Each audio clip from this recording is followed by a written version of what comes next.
საქართველოს კათოლიკოს პატრიარქმა, მცხეთა თბილისის მთავარეპისკოპოსმა და ბიჭვინთისა და ცხომ-აფხაზეთის მიტროპოლიტმა, უწმინდესმა და უნეტარესმა ილია მეორემ, ღირსი მამის, სერგი რადონეჟელის 700 წლის საიუბილეო თარიღთან დაკავშირებული საერთაშორისო კონფერენციის მონაწილეებს უმასპინძლა.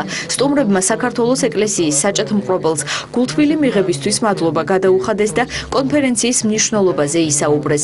საქართველოს ეკლესიის მწყემსმთავარმა ღონისძიების მონაწილენი დალოცა.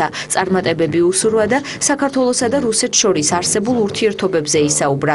კონფერენცია 4 დღეს გაგრძელდება. პირველ რიგში მადლობას მოგახსენებთ ჩამობრძანებისთვის.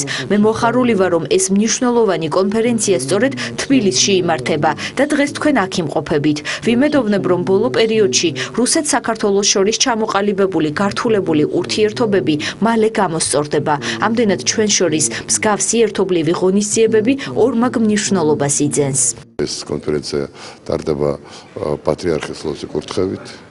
და ჩვენ ბედნიერები ვართ, რომ დღეს მიღება იყო უწმინდესთან ყველა ჩვენი სტუმარი და მონაწილე დიდად მადლობელია და გახარებულია, რა თქმა უნდა, ამით და კონფერენციაზე მონაწილეობა მიიღებენ საეკლესიო პირების, სტუდენტები, ხელოვნები, ცნობილი ლიტერატურის